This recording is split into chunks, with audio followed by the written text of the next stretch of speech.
أنت العليم الحكيم رب اشرح لي صدري ويسر لي أمري واحلل عقدة من لساني يفقهوا قولي بجاه النبي والآل والأصحاب أما بعد. Al-Mukarramun wal Muhtaramun yang sama-sama kita muliakan, para ustadz, para kiai, para imam masjid yang hadir pada malam hari ini, juga tokoh masyarakat, Bapak RT, Bapak RW, mungkin Bapak Lurah, Wali Kota ada yang hadir ini. Dan sahibul bait khususnya yang insya Allah sama-sama malam hari ini kita mendoakan beliau, yaitu Bapak Kasran, yang insya Allah esok hari akan menunaikan ibadah umrah ke tanah suci Mekah. Juga saudara-saudara kaum muslimin wal muslimat yang dimuliakan oleh Allah Subhanahu wa taala. Alhamdulillah, kita bersyukur kehadiran Allah Subhanahu wa taala. Malam hari ini kita memenuhi undangan saudara kita, dan ini adalah salah satu kewajiban bagi kita untuk menghadiri undangan daripada saudara kita. Apapun acaranya, kalau seandainya ada seorang mukmin, seorang muslim mengundang saudaranya, kalau kita tidak ada udzur, maka wajib hukumnya kita menghadiri acara tersebut. Dan ini alhamdulillah, mudah-mudahan kita hadirnya kita di tempat ini termasuk ibadah kepada Allah Subhanahu wa taala dan menyenangkan yang mengundang kita. Ini termasuk idkhalus surur ala qalbi muslim, memasukkan atau memberikan rasa senang kepada hati seorang muslim, ya, sehingga dia bahagia. Ini adalah satu ibadah yang akan diberikan pahala yang banyak di sisi Allah Subhanahu wa taala.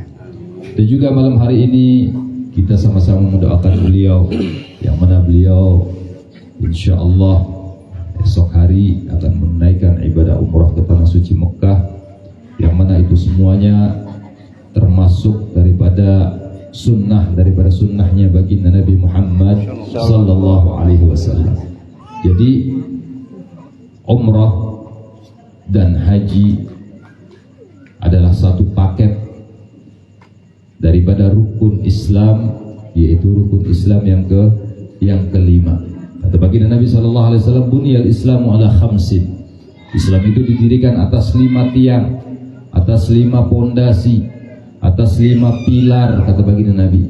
Yang pertama syahadatu an la ilaha illallah wa anna Muhammadar Rasulullah. Yang pertama adalah syahadat, membaca 2 kalimat syahadat, kita ikrar bahwasanya Allah Subhanahu wa taala adalah Tuhan kita. Karena memang dulu dari alam arwah kita pernah dikumpulkan oleh Allah Subhanahu wa taala. Tatkala di alam arwah kita dikumpulkan oleh Allah Subhanahu wa taala, roh-roh manusia ini dikumpulkan oleh Allah Subhanahu wa taala, kemudian ditanya.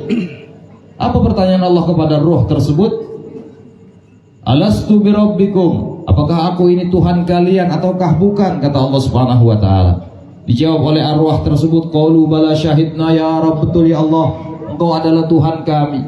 Maka dari itu hadirin yang dimuliakan oleh Allah Subhanahu wa taala, disabdakan oleh baginda Nabi sallallahu alaihi wasallam, kullu mauludin yuladu 'alal fitrah. Semua bayi yang lahir dari rahim seorang ibu semuanya dalam keadaan suci. Kenapa dalam keadaan suci?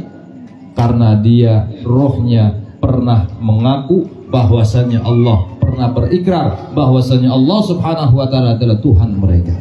Fa abawahu yuhawidanihi aw yunassiranihi aw yumajjisanihi. Kemudian setelah lahir baru diberi tanggung jawabnya kepada orang tuanya. Apakah orang tuanya ingin menjadikan dia seorang Yahudi? Apakah orang tuanya ingin menjadikan dia seorang Nasrani? Apakah ingin menjadikan dia itu seorang yang alim atau orang yang tidak baik misalnya? Itu tanggung jawab sudah Allah berikan kepada orang tuanya. Tapi asalnya anak itu masih dalam keadaan fitrah karena rohnya mengakui adanya Allah Subhanahu wa taala. Kemudian syahadat tadi, ya, ikrar bahwasanya Allah Subhanahu wa taala adalah Tuhan kita, dan bahwasanya baginda Nabi Muhammad sallallahu alaihi wasallam utusan Allah Subhanahu wa taala. Itu rukun Islam yang pertama. Kemudian yang kedua yaitu as-salat. Salat, rukun Islam yang kedua adalah salat. Makanya kadang ya dalam banyolan, dalam guyon ditanya, udah sholat belum? Sholat kan nomor 2. Memang Ya kalau dalam rukun Islam sholat itu nomor 2. Tapi pertama kali nanti di akhirat yang akan ditanya oleh Allah Subhanahu wa taala adalah sholat kita. Awwalu ma yuhasabu yaumil qiyamah as-shalah. Pertama kali yang akan dihisab oleh Allah, ditanya oleh Allah Subhanahu wa taala adalah sholat kita. Kalau sholatnya benar, semua amal ibadah lainnya diterima oleh Allah Subhanahu wa taala.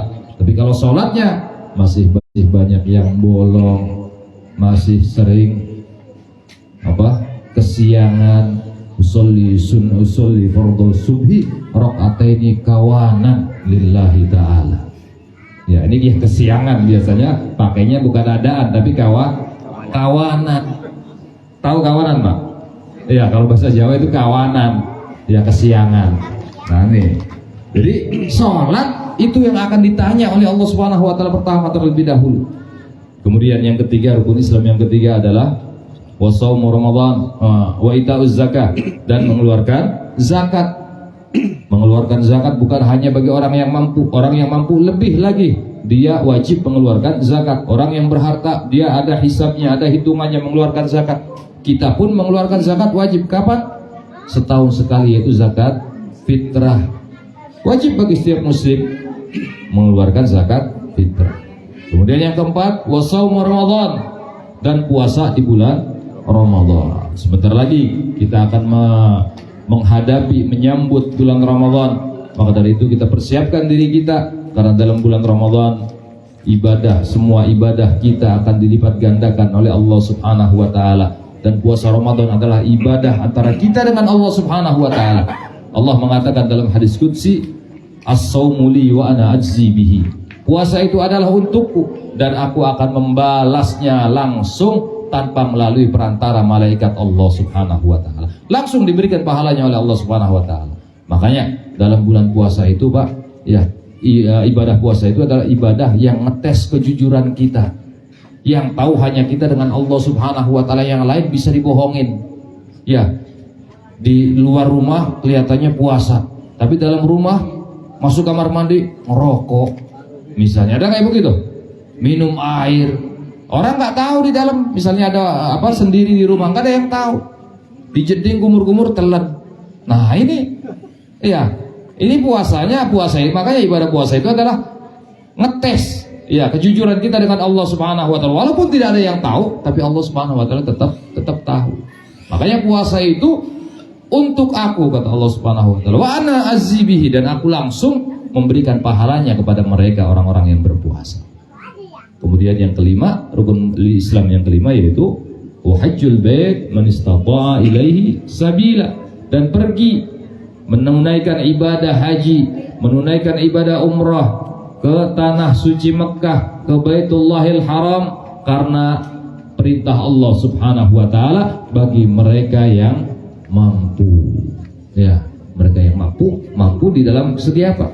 Finansialnya mampu. Ada ongkos buat berangkat, ada ongkos buat tinggal di sana selama haji atau umrah, ada yang ditinggalkan buat keluarganya. Kemudian tatkala pulang tidak mbang-bung, enggak bingung. Kadang ada orang-orang nekat, Pak. Ya, ada orang-orang nekat, Bu. Mau pergi haji, orang-orang dulu banyak begitu. Pergi haji rumahnya dijual. Ya, pulang dari haji tidurnya di kolong jembatan. Ini menandakan belum mampu. Banyak yang demikian. Sampai ada yang haji jual sawah. Ya, pulang dari haji nggak ada kerjaan lagi, akhirnya mengemis misalnya, naudzubillah. Yang enak haji kosasi. Ya, haji apa kosasi? Ongkos boleh dikasih. Nah, ini haji kosasi enak. Ada dulu zaman saya kecil, Haji Abu Bakar.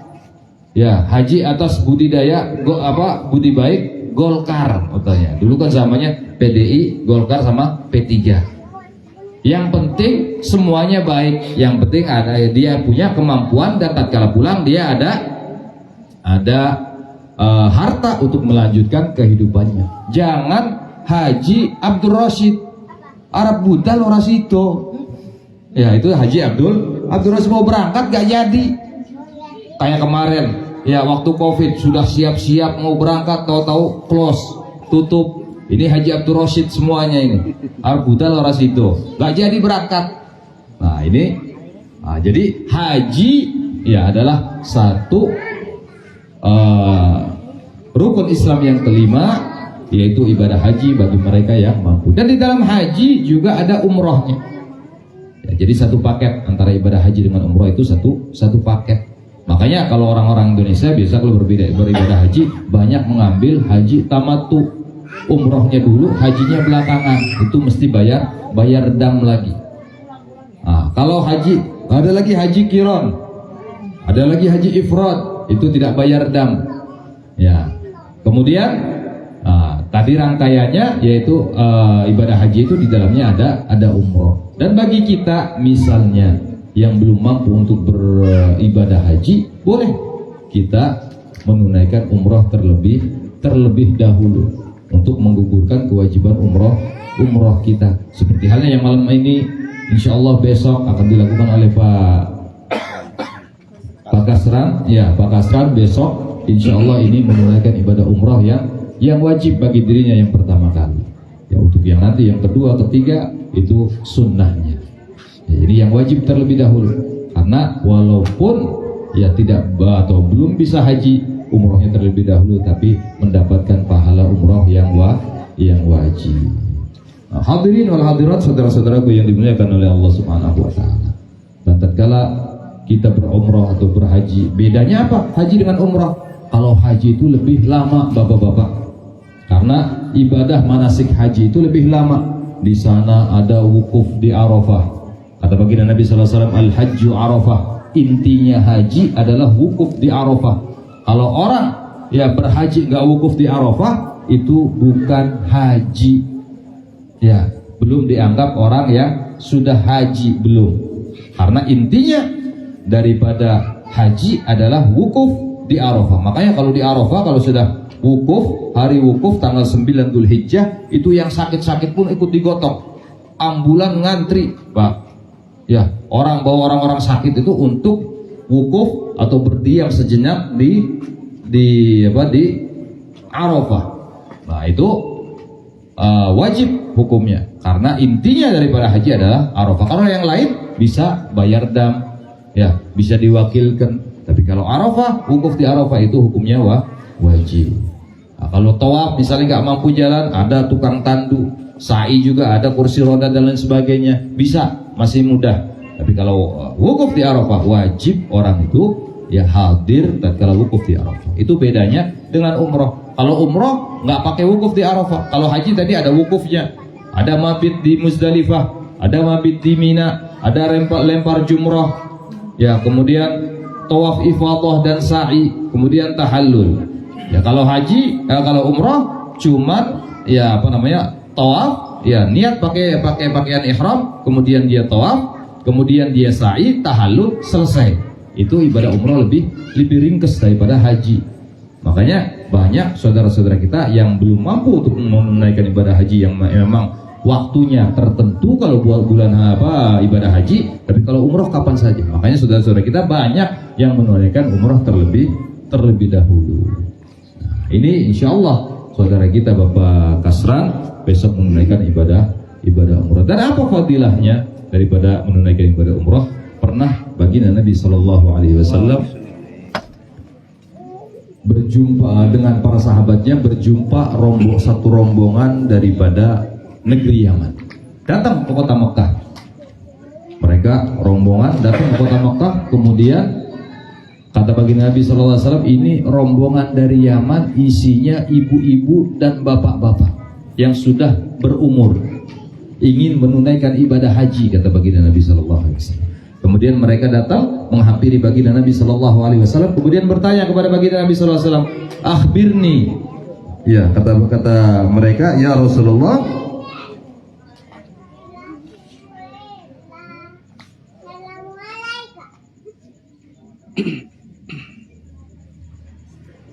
akhbirna bi fadailil hajj. Ya Rasulullah, beritahu kami tentang keutamaan haji dan sekaligus umrah, ya Rasulullah. Apa keutamaannya? Dijawab oleh baginda Nabi sallallahu alaihi wasallam, "Naam, baik, aku akan beritahu kalian apa keutamaan haji dan umrah," kata baginda Nabi sallallahu alaihi wasallam. Kemudian ayyu rajulin kharaja min manzilihi hajan aw mu'tamiran. Siapapun, kata baginda Nabi, yang keluar daripada rumahnya, dia berniat melakukan haji ataupun umrah, fakullama rafa'a qadaman wa wada'a qadaman tanatharatil dunub min qadamaihi kama yatanatharul waraq minasyajar. Orang yang tadi yang berniat haji dan umrah keluar daripada rumahnya, seperti besok pagi mau diantar, ya lewat mana Pak? Singapura?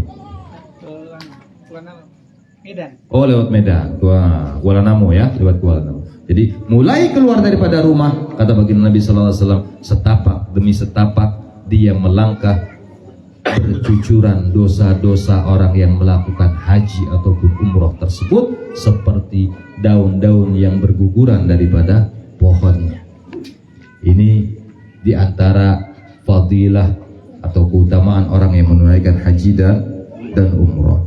Wa ila waradal Madinah wasafahani bisalam. Dan apabila orang itu sudah sampai ke kota Madinah, biasanya kita orang Indonesia ini nggak langsung ke Mekah kalau umroh, biasanya turun di Jeddah, kemudian lanjut naik bis turun di Madinah. Kita ziarah kepada baginda Nabi sallallahu alaihi wasallam terlebih dahulu.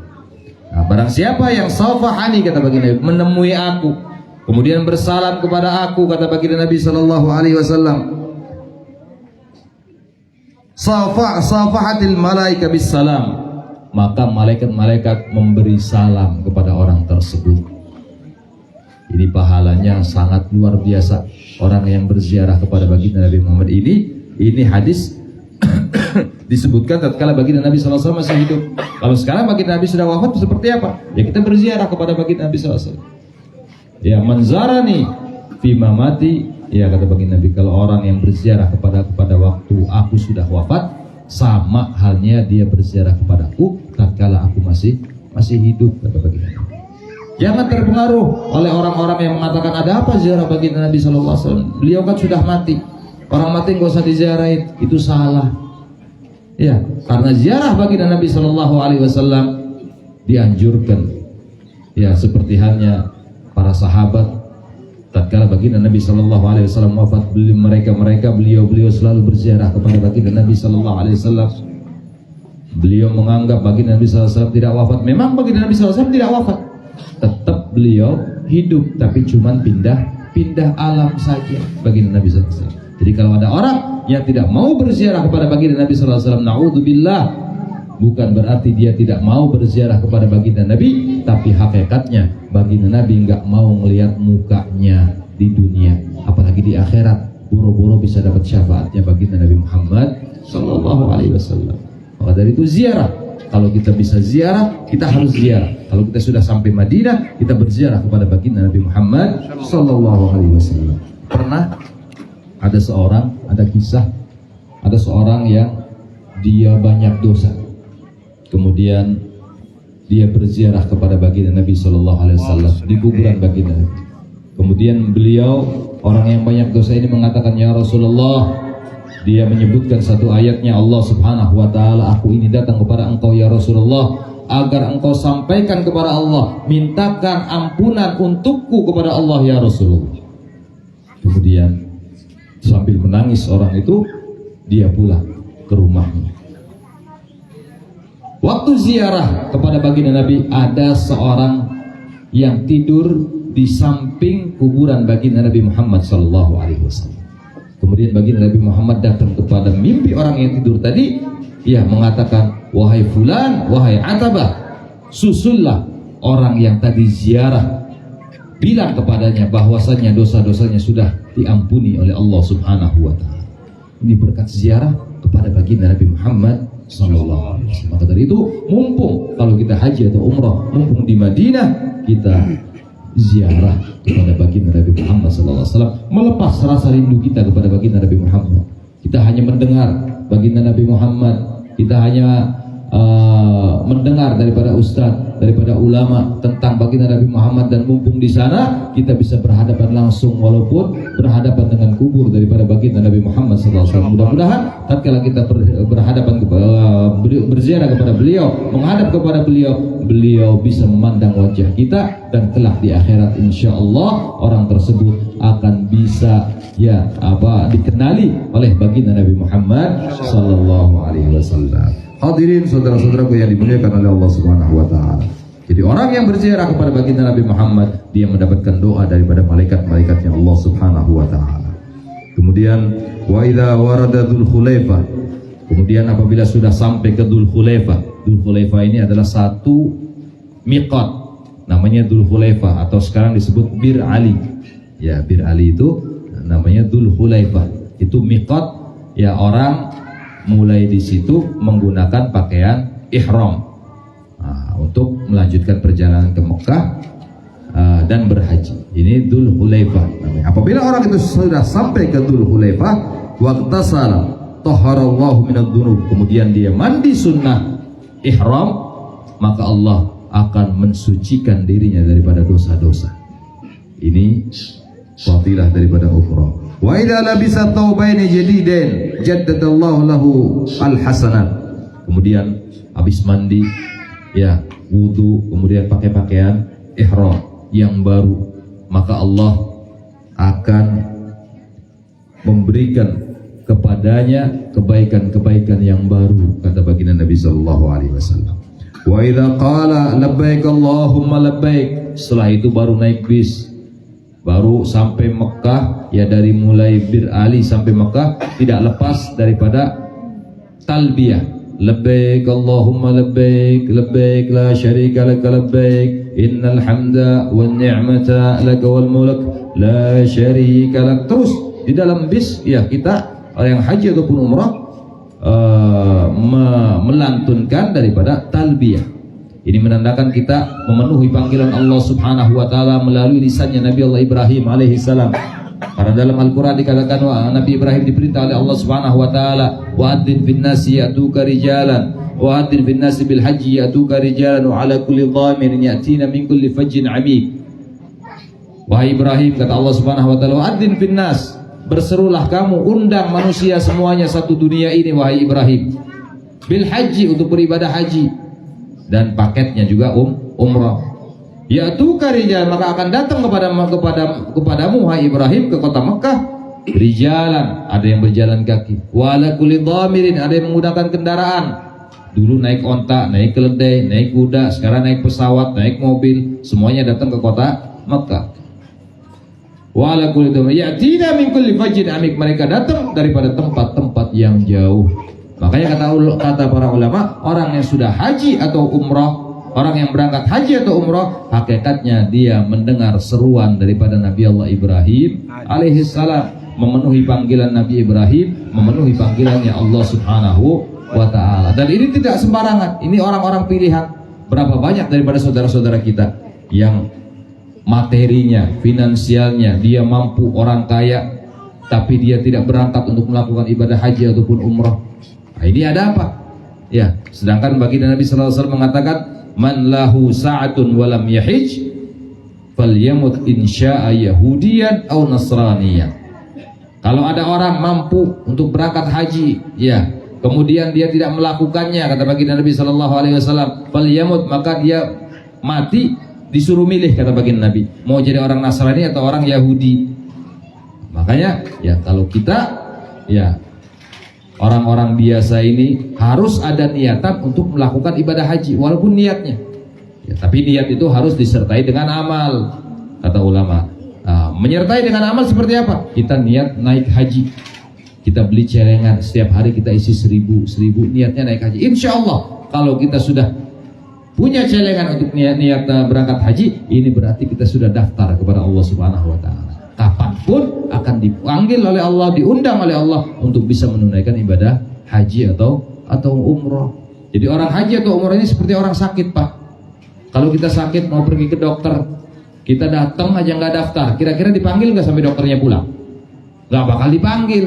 Tapi kalau kita daftar, walaupun nomor terakhir tetap dipanggil. Nah itu ibarat orang haji atau umrah. Jadi orang yang haji atau umrah tadi kalau sudah pakai pakaian ihram, maka Allah akan memberikan dia al-hasanat, memberikan kebaikan-kebaikan yang baru. Kemudian wa idza qala labbaik Allahumma labbaik ajabahu Allah taala bil labbaik wa sa'daik asma'u kalamaka wa anzur ilaik. Apabila membaca talbiyah labbaik Allahumma labbaik, tadi Allah membalas, aku dengar ucapanmu, aku dengar wahai hambaku engkau berucap demikian, maka aku akan berikan kebahagiaan, kata Allah Subhanahu wa taala. Wa idza dakhala Makkah, kemudian apabila dia sudah masuk kota Makkah, fatafa, kemudian dia melakukan tawaf. Ini orang umroh biasanya kalau sudah sampai Makkah langsung tawaf. Ya, tawaf, kemudian sa'i, kemudian tahallul. Ya, apabila orang itu sudah melakukan tawaf, wasa'a bainas Safa wal Marwah, kemudian melakukan sa'i antara bukit Safa dan bukit Marwah sampai selesai, wa sallallahu lahul khairat, maka Allah akan memberikannya kebaikan-kebaikan yang sangat banyak. Wa idza akan memberikan kebaikan-kebaikan yang sangat banyak, kata Allah Subhanahu wa taala. Maka dari itu inilah beberapa fadilah orang yang melakukan umrah, dan di antara juga fadilah dalam satu hadis baginda Nabi sallallahu alaihi wasallam mengatakan bahwasanya orang yang mengeluarkan biaya untuk pergi haji ataupun umrah, maka akan diganti biayanya oleh Allah Subhanahu wa taala 4 juta kali lipat. Dalam satu hadis dikatakan demikian, saya lupa hadisnya, yang makna daripada hadis tersebut demikian.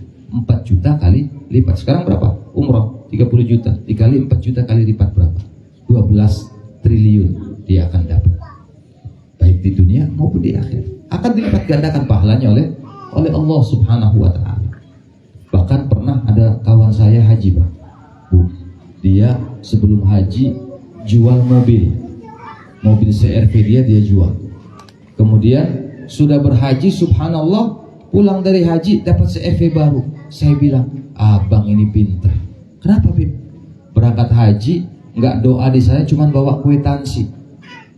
Langsung lagi tawaf, langsung nunjukin kwitansi. Allah, saya habis sekian ya Allah. Pulang dapat CR-V baru. Saya bilang. Nah ini, jadi nggak pakai doa, ya kita tunjukin kwitansinya saja, Allah paham, akan diganti oleh Allah Subhanahu wa taala berlipat ganda oleh Allah Subhanahu wa taala. Bahkan Allah Subhanahu wa taala paham apapun bahasa kita. Pernah ada satu orang awam, orang dari desa, orang Madura, ya, dia pergi berangkat haji untuk mengucap labbaik Allahumma labbaik, talbiyah dia nggak bisa. Dia cuma bisa lama-lama baik, lama-lama baik, lama-lama baik. Subhanallah, dia pulang haji jadi tambah jadi orang baik sampai wafatnya husnul khatimah. Nah ini tergantung doa daripada kita. Walaupun kita ada tertek di hati saja, itu langsung diijabah oleh Allah Subhanahu wa taala. Kita sunnah tatkala kita melakukan haji atau umrah, ya tatkala kita tawaf di tempat-tempat mustajab, kita berdoa. Ya kalau di Mekah, di Ka'bah, di Multazam antara Hajar Aswad dengan pintu Ka'bah, itu namanya Multazam, tempat mustajabnya doa. Di belakang makam Ibrahim juga itu tempat mustajabnya doa. Di Hijr Ismail, kalau bisa masuk situ kita doa di Hijr Ismail. Kemudian di atas bukit Safa, di atas bukit Marwah kita berdoa, itu tempat mustajab. Tatkala minum air Zam-Zam kita doa, ya itu juga termasuk doa yang mustajab. Kata baginda Nabi SAW, Zam-Zam lima syuribalahu. Zam-Zam itu tergantung niatan kita meminumnya. Kalau kita niat untuk sehat dohir batin, insya Allah disehatkan dohir batin. Kita niat agar hati kita bersih, dibersihkan hati kita oleh Allah Subhanahu wa taala. Niat minum Zam-Zam, pengen jadi orang kaya, insya Allah dikasih kekayaan oleh Allah Subhanahu wa taala. Tergantung niatan kita meminumnya, itu air Zam-Zam. Maka dari itu hadirin, ya khususnya saya berpesan kepada Bapak Kasran yang ingin berangkat esok hari, ya manfaatkan waktu di sana untuk betul-betul beribadah kepada Allah Subhanahu wa taala. Ikuti daripada anjuran pembimbingnya, ya untuk banyak ibadah di sana, ya baik itu sholatnya kita perbanyak, kemudian kemudian mumpung di sana, karena kalau sholat di sana ya di Masjidil Haram atau bagi Nabi Shallallahu Alaihi Wasallam 1 rakaat dilipat gandakan 100.000 rakaat. Kalau di Madinah 1 rakaat dilipat gandakan 1000 kali lipat oleh Allah Subhanahu Wa Taala. Makanya mumpung di sana, kapan lagi? Ya kalau di Masjid NATO ya 1 rakaat ya 1. Kalau di sana 1000 rakaat pahalanya. Ya seperti halnya di Mekah 100.000 rakaat. Maka itu mumpung di sana ya kita tingkatkan ibadah kepada Allah Subhanahu Wa Taala, perbanyak doa untuk kebahagiaan dunia dan akhirat, kebahagiaan keluarga, kebahagiaan daripada saudara-saudara kita. Ya, insya Allah hadirin juga minta kepada beliau, minta didoakan semuanya yang hadir ini Bapak Kasran ya. Mudah-mudahan kita pun bisa nyusul ke sana seperti beliau, dan insya Allah kita doakan juga beliau agar beliau di sana dilancarkan segala urusannya, dimudahkan perjalanannya sampai ibadah diberikan kesehatan yang maksimal, sampai pulang yang membawa umrah makbulah, umrah yang diterima oleh Allah Subhanahu Wa Taala, dan insya Allah akan berkesinambungan ya, berangkat lagi. Soalnya kalau sudah kita sampai sana itu ngangenin, benar Mas? Ngangenin kalau sudah pernah sampai sana. Insya Allah bisa berangkat lagi tahun berikutnya, dan mudah-mudahan kita juga ikut bisa nyusul ke sana melakukan ibadah umroh, bahkan ibadah haji. Amin ya rabbal alamin. Kurang lebihnya saya mohon maaf. Wallahu muwaffiq ila aqwamit thoriq. Wassalamualaikum warahmatullahi wabarakatuh. Bismillahirrahmanirrahim. Alhamdulillahirabbil alamin. Allahumma shalli wa sallim wa barik ala sayyidina Muhammad wa ala sayyidina Muhammad. Allahumma inna nastaghfiruka wa nas'aluka diyanana wa abdanana wa anfusana wa ahlana wa auladana wa malana wa kulli syai'in ataytana. Allahumma inna wa iyyahum fi kanafika wa amalika wa jiwarika wa iyatika min kulli syai'in marid. Amin ya Allah. Wa jibbarin anid wa di'in wa dibaqina min syarri kulli syai'in innaka ala kulli syai'in qadir. Allahumma jibna bil afiyah was salam wa haqiqna bit taqwa wal istiqamah wa a'idna wa iyyahum min mujibatin nadam fil hal wal mal innaka sami'ud du'a. Allahumma ighfir lana wa li walidina, Allahumma ighfir lana wa li walidina, Allahumma ighfir lana wa li walidina warhamhum wa rabbana sighara. Allahumma arzuqna wal hajj wal umrah wa ziyarat al habib sallallahu alaihi wasallam kull sana ya arhamar rahimin. Rabbana atina fid dunya hasanah wa fil akhirati hasanah wa qina adzaban nar. Sallallahu alaihi wasallam Muhammadin wa alihi wasallam. Alhamdulillahirabbil alamin. Taqabbalallahu minkum. Inna wa minkum taqabbal ya